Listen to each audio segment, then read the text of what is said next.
সাহাবীরা আল্লাহর জমিন আল্লাহর দিনকে প্রতিষ্ঠা করবার জন্য, আল্লাহর জমিনে আল্লাহর দিনকে টিকিয়ে রাখবার জন্য কারা কারা জীবন দিবা দাঁড়াইয়া যাও। আল্লাহর নবীর সামনে 3000 সাহাবী ছিল, সবাই দাঁড়াইয়া গেল। ও রাহমাতুল লিল আলামিন, আল্লাহর জমিনে আল্লাহর দিনকে কায়েম রাখার জন্য আমরা আমাদের জীবন দিতে সব সময় রাজি। এই কথা বলতে দেরি আল্লাহর নবী তখন বললেন, সাহাবীরা মুতা নামক জায়গার মধ্যে কাফেররা চলে এসেছে আল্লাহর জমিন থেকে চিরদিনের জন্য আল্লাহর দিনকে উঠাইয়া দেওয়ার জন্য, আল্লাহর জমিন থেকে আল্লাহর দিনকে জবাই করে দেওয়ার জন্য। ও সাহাবীরা তোমরা রেডি হয়ে নাও, আল্লাহর জমিন আল্লাহর হুকুম প্রতিষ্ঠা করতে হবে। এই যুদ্ধের নেতৃত্ব দিবে আমার ছেলে যায়েদ। এই যায়েদ দাঁড়াইয়া যাও। যায়েদ রাদিয়াল্লাহু তাআলা আনহু দাঁড়াইয়া গেল। আল্লাহর হাবিব সাল্লাল্লাহু আলাইহি ওয়াসাল্লাম বলেন, যায়েদ এই যুদ্ধের নেতৃত্ব দিবা তুমি। যায়েদ রাদিয়াল্লাহু তাআলা আনহু বলে, ইয়া রাসূলুল্লাহ অবশ্যই আপনি যেই তোমাকে দায়িত্ব দিয়েছেন এই যুদ্ধের নেতৃত্ব আমি দেব। আল্লাহর নবী বললেন, দ্বিতীয় সেনাপতি আমি নিযুক্ত করলাম জাফর ইবনে আবু তালেবকে। জাফর ইবনে আবু তালেব আমার চাচাতো ভাই, দাঁড়াইয়া যাও। জাফর ইবনে আবু তালেব রাদিয়াল্লাহু তাআলা আনহু দাঁড়াইয়া গেলেন। আল্লাহর নবী রাহমাতুল লিল আলামিন বললেন, দ্বিতীয় সেনাপতি জাফর ইবনে আবু তালেব। এরপরে তৃতীয় সেনাপতি আব্দুল্লাহ ইবনে রাওয়াহা রাদিয়াল্লাহু তাআলা আনহু নাম ঘোষণা করলেন। আব্দুল্লাহ ইবনে রাওয়াহা দাঁড়াইয়া যাও। আব্দুল্লাহ ইবনে রাওয়াহা দাঁড়াইয়া গেলেন। আল্লাহর পয়গম্বর বলেন, ও সাহাবীরা এই যুদ্ধের জন্য আমি 3 জন সেনাপতি নিযুক্ত করে দিলাম। 1 নম্বর আমার পালক পুত্র যায়েদ, 2 নম্বর হযরত জাফর ইবনে আবু তালেব, 3 নম্বর হযরত আব্দুল্লাহ ইবনে রাওয়াহা। এই 3 জন যদি শাহাদাত বরণ করে প্রয়োজনে তোমরা আরো সেনাপতি বানাইয়া নিও। আল্লাহর নবী রাহমাতুল লিল আলামিন এই কথা বলতে দেরি সমস্ত সাহাবায়ে কেরাম চোখের পানিগুলো সারিয়া কান্না করে দিল। মুরব্বি সাহাবীরা কান্দে, যুবক সাহাবীরা জিজ্ঞাসা করে, আবু বকর চোখের পানিগুলো সারিয়া আপনি কেন কান্না করেন? বলে, তোমরা কি বুঝতে পারো নাই? বলে, না। আল্লাহর পয়গম্বর কি ইঙ্গিত দিল বুঝতে পারো নাই? বলে, না বুঝতে পারি নাই। আল্লাহর পয়গম্বর এই যুদ্ধের জন্য 3 জন সেনাপতি নিযুক্ত করলেন কেন? সব যুদ্ধের মধ্যে 1 জন নিযুক্ত করে, এই যুদ্ধের জন্য 3 জন। আবার আল্লাহর পয়গম্বর বলল, যদি 3 জন শহীদ হয়ে যায় এরপরে তোমরা আবার সেনাপতি বানাইয়া নিও।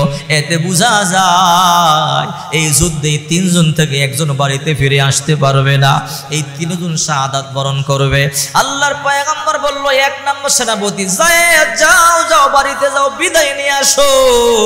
যায়েদ রাদিয়াল্লাহু তাআলা আনহু চোখের পানিগুলো সারিয়া কান্না করে বলে, ইয়া রাসূলুল্লাহ কার কাছ থেকে বিদায় আনবো? সেই ছোট্ট কালে আপনার ঘরে আসলাম, আপনার পিতা বলে জানলাম, মা আয়েশারে মা বলে জানলাম। আপনার ঘরে রান্না হইলে খাইছি, না হইলে না খাইয়ে থাকছি। ও রাহমাতুল লিল আলামিন আপনি যখন কোনো কথা বলেন, বয়ান করেন, আপনার কথাগুলো মা আয়েশা আড়াল থেকে শুনে। আপনি যে আমাকে যুদ্ধের সেনাপতি নিযুক্ত করলেন নিশ্চয়ই মা আয়েশা শুনেছে। ও নবী বিদায়ের দরকার নাই, যুদ্ধের জান্ডা আমার হাতে দেন, আমি যুদ্ধের ময়দানে চলে যাই। হযরত যায়েদ রাদিয়াল্লাহু তাআলা আনহু যুদ্ধের ময়দানে দৌড়ায়। আল্লাহর নবী দ্বিতীয় সেনাপতি জাফর ইবনে আবু তালেবকে বললেন, জাফর যাও বাড়িতে যাও, তুমি তোমার বিবি বাচ্চাদের কাছ থেকে বিদায় নিয়ে আসো। জাফর রাদিয়াল্লাহু তাআলা আনহু দৌড়াইয়ে বাড়িতে চলে গেল। সালাম দিয়ে বলল, বিবি বাহিরে আসো। বিবি বলল, কেন গো স্বামী? বাহিরে আসবো, তাড়াতাড়ি আসো। ভিতরে আসেন, ভিতরে যাওয়ার সময় নাই। কেন? আল্লাহর নবী রাহমাতুল লিল আলামিন আমাকে যুদ্ধের জন্য সেনাপতি নিযুক্ত করেছে, আমি যুদ্ধের ময়দানে যাব। বিবি বলল, যুদ্ধের ময়দানে যাবেন, ভালো কথা, দাঁড়ান একটু দোয়া করে নেই। বিবি হাত তুলে বলে, আল্লাহ আমার স্বামী জাফরকে বিজয়ী বেশে আবার আমার কাছে ফিরাইয়া দিও। হযরত জাফর রাদিয়াল্লাহু তাআলা আনহু তরবারে উল্টা পিঠ দিয়ে আঘাত করে বলে, বিবি উল্টা দোয়া করো না। বলে, উল্টা দোয়া আবার কি বললাম, কি করলাম? তুমি যে বললা গাজী হিসেবে আমার স্বামী জাফরকে আবার আমার কাছে ফিরাইয়া দিও, এই দোয়া যদি পৃথিবীর সবাই মিলেও করো কোনো কাজে আসবে না। বলে, কেন কাজে আসবো না? রে বিবি, প্রত্যেকটা যুদ্ধের মধ্যে 2 জন 1 জন সেনাপতি থাকে, এই যুদ্ধে 3 জন। তাছাড়া আমি মাঝের সেনাপতি, আমার আগেও আছে পরেও আছে। যদি আমি জিন্দাই থাকতাম আমার পরে সেনাপতির কোনো দায়িত্ব ছিল না, দরকার ছিল না। রে বিবি, বুঝতে বাকি নাই, বিদায় দাও, দেখাবো হাসরের ময়দানে। এই কথা বলিয়া জাফর রাদিয়াল্লাহু তাআলা আনহু দৌড়ায় যুদ্ধের ময়দানে। ছোট্ট ছোট্ট দুইটা বাচ্চা ছিল জাফর রাদিয়াল্লাহু তাআলা আনহুর। বাচ্চা দুইটা দৌড়াইয়ে বলে, বাবা একটু দাঁড়াও, জরমের মতো চলে যাও। আর আমরা কারে বাবা ডাকবো? জীবনে বাবা ডাকবার মতো তো আর কেউ থাকবে না। বাবা তোমার হাতে ধরিয়া কত আনন্দ করেছি, কত ঘুরেছি, চলাফেরা করেছি। যুদ্ধের ময়দানে যাও, শহীদ হয়ে গেলে আর বাবা ডাকতে পারবো না। সন্তানগুলো চোখের পানি সারিয়া কান্দে। বিবি বলে, জাফর একটু সন্তানদেরকে কোলে নাও, জন্মের মতো একটু সন্তানদেরকে আদর করিয়া যাও। জাফর রাদিয়াল্লাহু তাআলা আনহু বলে, রে বিবি পিছনে ডাকো না, হয়তো সন্তানদেরকে কোলে নিলে যুদ্ধের চেতনা বলিয়া যাইতে পারি। পিছন দিকে ডাকিও না। সন্তানদের প্রতি প্রক্ষেপ করলেন না, যুদ্ধের ময়দানে চলে গেলেন। আল্লাহর নবী তৃতীয় সেনাপতি আব্দুল্লাহ ইবনে রাওয়াহাকে বললেন, আব্দুল্লাহ ইবনে রাওয়াহা যাও যাও, বাড়িতে যাও, বিবির কাছ থেকে বিদায় নিয়ে আসো। আব্দুল্লাহ ইবনে রাওয়াহা রাদিয়াল্লাহু তাআলা আনহু দৌড়াইয়ে বাড়িতে চলে গেল। মাত্র নতুন বিবাহ করেছে, এখনো বিবির পর্যন্ত দেখে নাই, বাসর হয় নাই।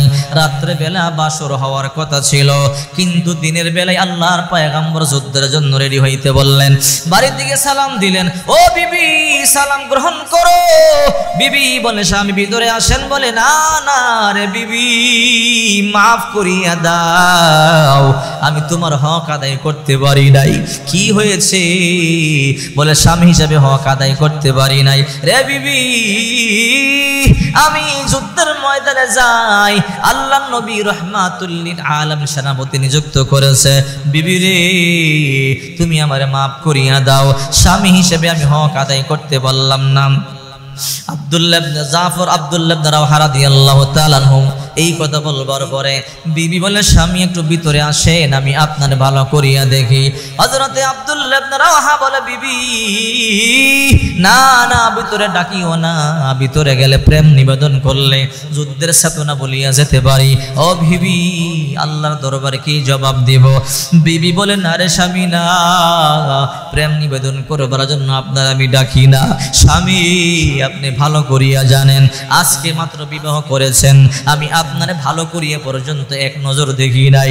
ও স্বামী আমার, আপনার চেহারা কেমন পর্যন্ত আমি জানি না, লজ্জায় আপনার দিকে ভালো করিয়া তাকাই নাই। একটা মেয়ের জীবনের সবচেয়ে বড় ইচ্ছা, বড় আনন্দের রাত হইল বাসর রাত।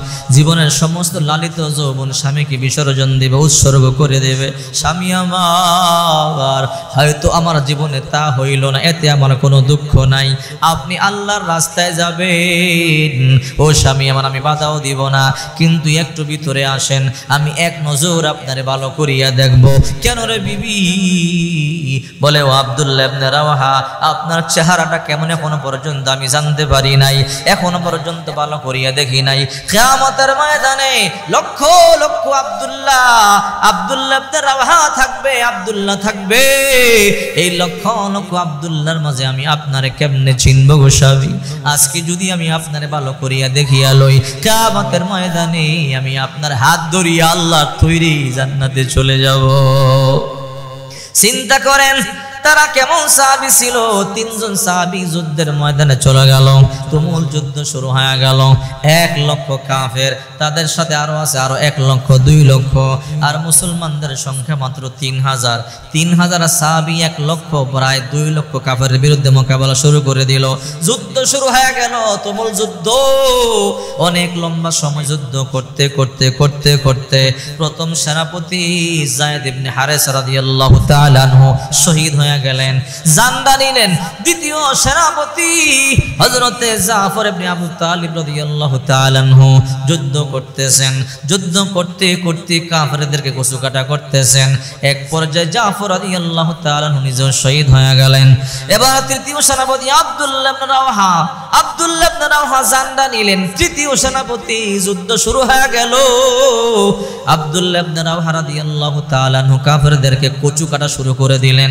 কাটতে কাটতে হঠাৎ করে এক সময় নিজ জমির মধ্যে পড়ে গেলেন। শহীদ হয়ে গেলেন। মুসলমানরা টেনশনে পড়ে গেল, তিনজন সেনাপতি তিনজন শহীদ হয়ে গেল। এই মুহূর্তে কাকে নিযুক্ত করা যায়? সবাই পরামর্শে বসলো, এই মুহূর্তে এমন একজন সেনাপতি দরকার যার মাধ্যমে আল্লাহ তাআলা ইসলামকে বিজয় দান করবে। পরামর্শ হলো কাকে সেনাপতি করা যায়? আবু বকর আছে, ওমর আছে, ওসমান আলী আছে, না না নতুন একজন সেনাপতি দরকার, কাকে দেওয়া যায়? সবাই পরামর্শ করলো, নতুন মাত্র মুসলমান হয়েছে ওই সাহাবীর নাম খালিদ বিন ওলীদ রাদিয়াল্লাহু তাআলা আনহু, যাকে আল্লাহর নবী খালিদ সাইফুল্লাহ উপাধি দিয়েছিল, আল্লাহর তরবারি।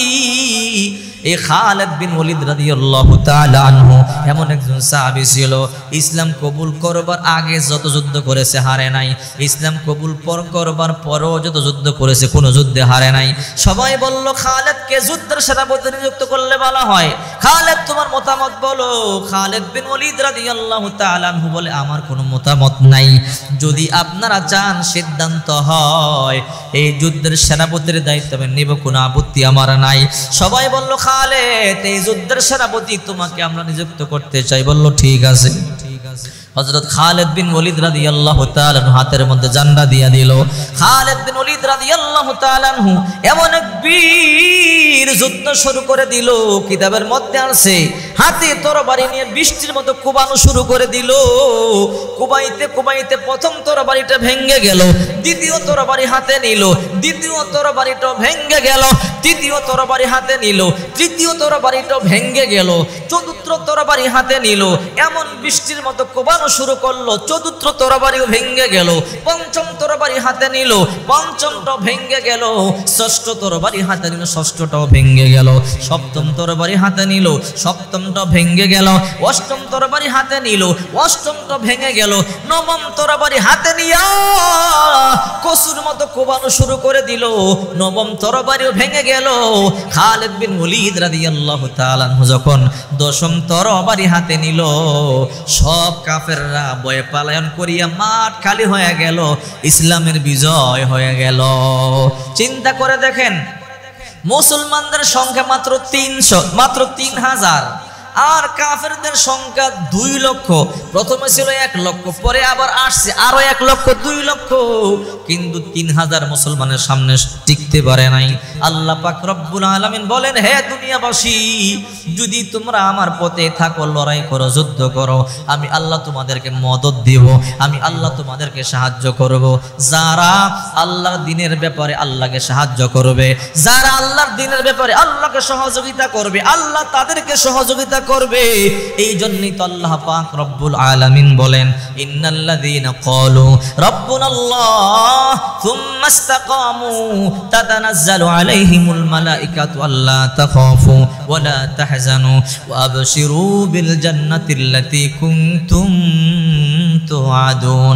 আল্লাহ পাক বলেন, ইন্নাল্লাযীনা ক্বালু রাব্বুনাল্লাহ, নিশ্চয়ই যারা একতার স্বীকৃতি দিয়েছো, আমি আল্লাহই তোমাদের রব, আমি আল্লাহই তোমাদের সব, হায়াতের মালিক আমি আল্লাহ, মৌতের মালিক আমি আল্লাহ, রিজিকের মালিক আমি আল্লাহ, ধন সম্পদের মালিক আমি আল্লাহ। এই স্বীকৃতি যারা দিয়েছো, আল্লাহ তাখাফু ওয়া লা তাহজানু, তোমাদের কোনো ভয় নাই, তোমাদের কোনো টেনশন নাই।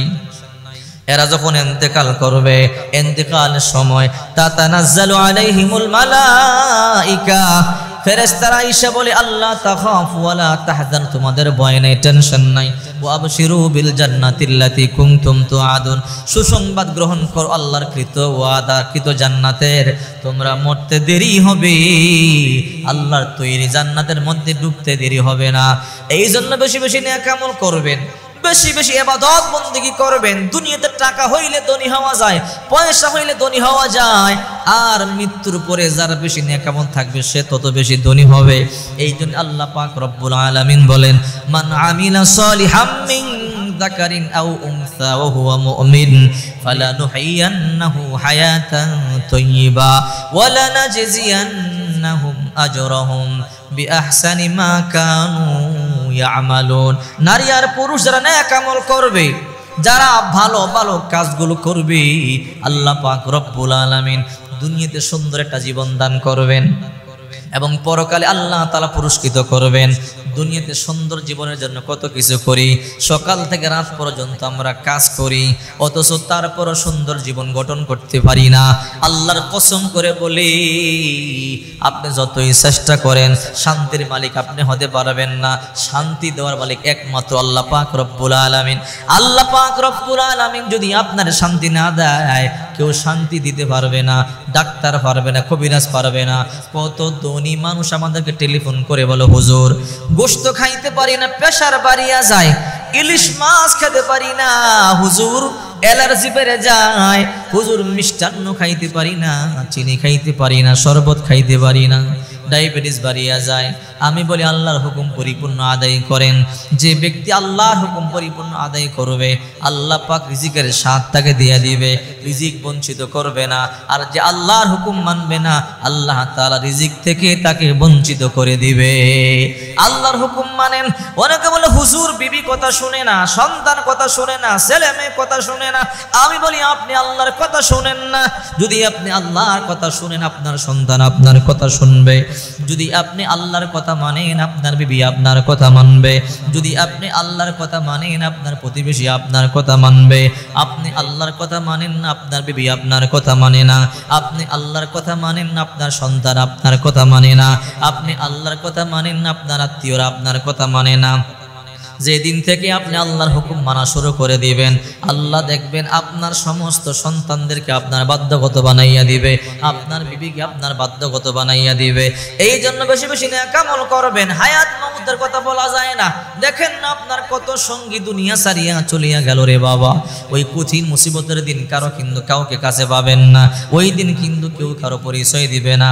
দুনিয়ার মধ্যে যা নেক আমল করবেন তাই আপনার সাথী হবে, তাই আপনার বন্ধু হবে। কিয়ামতের ময়দানে আপন বলতে কাউকে পাবেন না। এই জন্য রাহমাতুল লিল আলামিন চোখের পানিগুলো সারিয়া কাঁদতেন। আপনার আমার নবী ইন্তেকালের সময় দুইটা কথা বারবার বলে গেছেন, আসসালাত আসসালাত ওয়া মা মালাকাত আইমানুকুম। নামাজ নামাজ, তোমরা তোমাদের অধীনস্থ যারা ভালো ব্যবহার করো। নামাজের কথা বলছে, হে যুবক তুমি ঠিক মতো নামাজ আদায় করো না। যদি বলে যুবক ভাই নামাজটা পড়িয়া যাও, বলে হুজুর কাপড় ভালো না। যুবক আসলে কাপড় ভালো না তা না, তোর কপালটাই পুড়িয়া গেছে, তোর কপালটাই ভালো না। কারণ দুইটা চোখ বন্ধ হতে দেরি হবে, এই নামাজ সম্পর্কে প্রশ্ন শুরু হয়ে যাবে। এক নম্বরে আল্লাহর হাবিব বলেন, আউয়ালু মা ইউহাসাবু বিল আবদু ইয়াউমাল কিয়ামাতিস সালাহ। কিয়ামতের দিন সর্বপ্রথম বান্দা বান্দির নামাজের হিসাব হবে। হ্যাঁ হ্যাঁ, এর আগে কবরে তিনটা প্রশ্ন হবে, মার রাব্বুকা ওয়া মা দীনুকা ওয়া মান নাবিয়ুকা। যার কবর ভালো হবে, আল কবর রাউযাতুম মির রিয়াজিল জান্নাহ আও হুফরাতুম মিন হুফারিন নার। বিশ্বনবী মুহাম্মদুর রাসূলুল্লাহ সাল্লাল্লাহু আলাইহি ওয়াসাল্লাম বলেন, কারো কবর জান্নাতের বাগান হবে, কারো কবর জাহান্নামের গর্ত হবে। যদি কোনো ব্যক্তি জান্নাতে যায়, তার কবরটা ইফসাহু লাহু কবরহু 70 দিরা, চতুর্দিকে 70 হাত প্রশস্ত হয়ে যাবে। অন্য হাদিসের মধ্যে আছে, দুই চোখ দিয়া যত দূর পর্যন্ত দেখে প্রশস্ত হয়ে যাবে। ওই কবরটা জান্নাতের বাগান হয়ে যাবে। জান্নাতের পোশাক তাকে পরাইয়া দেওয়া হবে। জান্নাত থেকে ঠান্ডা হাওয়া এসে কবরটা শীতল হয়ে যাবে। জান্নাতের নূরে কবরটা আলোকিত হয়ে যাবে। আর বলা হবে, নাম কানামাতিল আরশ, ঘুমাও যেমনি বাসর করে ঘুমাইছো, তোমারে কেউ ডিস্টার্ব করে নাই, কেউ ডিস্টার্ব করে নাই। আজকে কবরে ঘুমাও, তোমারে কেউ ডিস্টার্ব করবে না। আর জাহান্নামী যারা, এদেরকেও তিনটা প্রশ্ন করবে, মার রাব্বুকা ওয়া মা দীনুকা ওয়া মান নাবিয়ুকা। জাহান্নামীরা বলবে, লা আদিরি লা আদিরি লা আদিরি, আমি জানি না আমার রবকে, আমার দিনকে, আমার নবীকে। কেমনে জানবে? দুনিয়াতে রবের ইবাদত করে নাই, দুনিয়াতে ইসলামের হুকুমগুলো পরিপূর্ণ আদায় করে নাই, দুনিয়াতে নবীজির সুন্নাহ মোতাবেক চলে নাই। এই জন্য বলবে রব চিনি না, দিন চিনি না, নবী চিনি না। আহারে, এদের মধ্যে পোড়া কপাল কি হবে? কবরটা জাহান্নামের আগুনে দাও দাও দাও দাও করিয়া জ্বলিয়া যাবে। জাহান্নামের সাপ আর বিচ্ছু কামড়ানো শুরু করে দিবে, গোশতগুলো কামড়ায়া কামড়ায়া খাবে। আহারে ওই দিন চিৎকার করবে, মা তুমি কই, বাবা বলে বলে কাঁদবে, কেউ কারো কাজে আসবে না। জাহান্নামের সাপ বিচ্ছু ঢুকিয়া কামড়ানো শুরু করে দিবে। ওই কবরের মাটি দুই পার্শ্ব থেকে এমন জোরে চাপ দিবে, পাজরের হাড়গুলো ভাঙিয়ে এক পাজরের হাড় অন্য পাজরের মধ্যে ঢুকিয়া যাবে। এই জন্য বলি, হে যুবক যুবতীরা, বেপরদায় চলিও না, নামাজ ছাড়িও না, পিতা মাতার কষ্ট দিও না, সৌদের কারবার যারা করো এখনই বন্ধ করিয়া দাও, মিথ্যা কথা বলিও না, কাউকে ঠকাইও না, সম্পদের ভাগ পাই বোনকে কম দিও না। রাসূল করিম সাল্লাল্লাহু আলাইহি ওয়াসাল্লাম বলেন, এক বিগত সম্পদ যদি কেউ কারো অন্যায়ভাবে জুলুম করে দখল করে, কেউ কাউকে ঠগায় অথবা কম দেয়, কিয়ামতের ময়দানে আল্লাহ পাক রব্বুল আলামিন সাত আসমান সাত জমিন তার মাথার উপরে চাপাইয়া দিবে। নিমুখ হারাম, বোনকে কষ্ট দিছো, সম্পদ কম দিছো, ভাইকে কষ্ট দিছো, সম্পদ কম দিছো, তোর সম্পদ লাগবে নে, সাত আসমান সাত জমিন আজকে তোর মাথার উপরে চাপাইয়া দিলাম। ওই দিন আফসোস করবে, এই আফসোস কোনো কাজে আসবে না। এই জন্য আসুন আমরা আল্লাহর দরবারে কান্না করি, চোখের পানি ছেড়ে ছেড়ে আমরা আল্লাহর দরবারে কান্না করি, কারণ কোন দিন মরিয়া যায় বলতে পারি না। আল্লাহ যেন ঈমান নিয়ে আমাদেরকে কবরে যাওয়ার তৌফিক